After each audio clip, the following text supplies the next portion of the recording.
Hi, Brandon Hardison, President of Champion Strategies, with our ongoing series of public speaking workshop, giving you some tips and ideas of what you need to be doing if you would like to be into this space.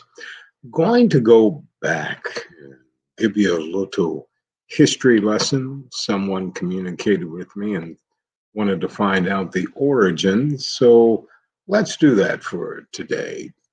Public speaking in our current knowledge and practice of it draws upon ancient Greek, Roman, and Western thought.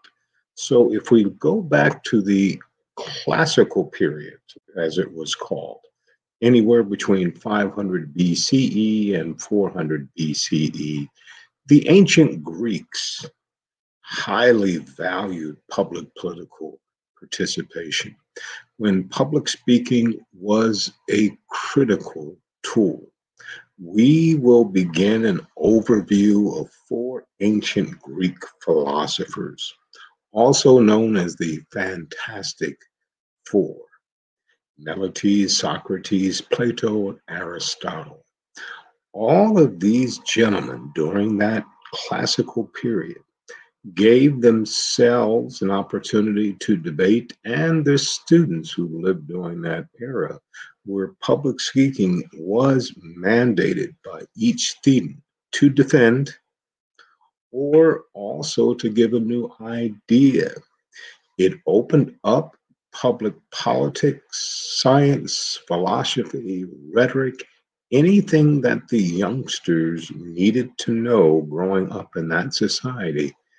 Those fantastic gentlemen made sure that it was done. Now, Aristotle, who was one of the more vocal of all of them, simply said that this is something that needs to go on throughout our time in earth in order for people to be confident and strong presenting and defending an issue. Then came the Roman period.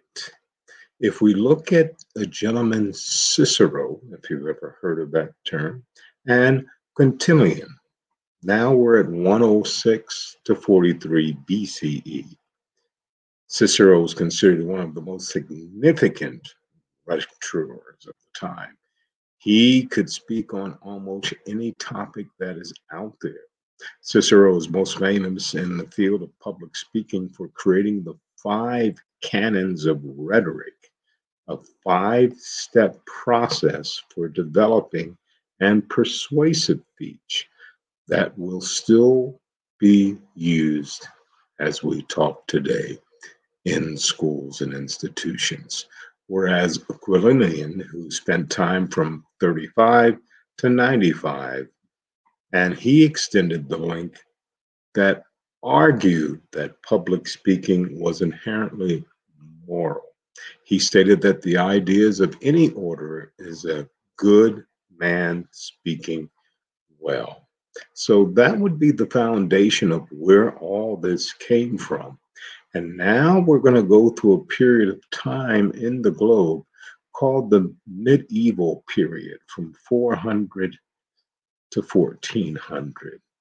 Now, in contrast to the classical period, which saw tremendous growth and innovation in the study of communication, during the medieval period, the medieval period was considered to be the dark ages. Study from academia and public speaking, along with the church, threatened by rhetoric works of politics and pagans, the church did, however, focus on public speaking.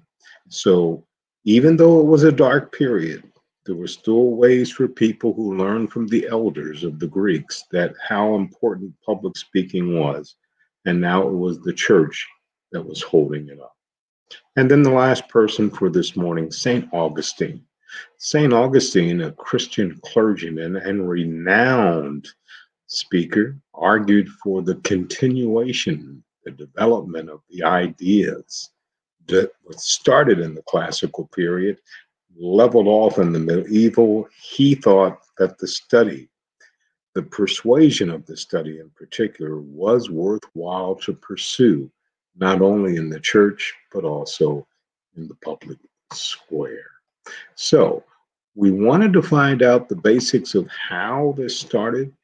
These are some of the greats that came before us that laid the foundation.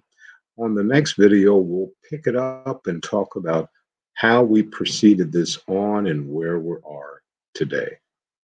Once again, Brandon Hardison, President Champion Strategies, with our ongoing series of public speaking. And as always, in parting, you go make it a champion.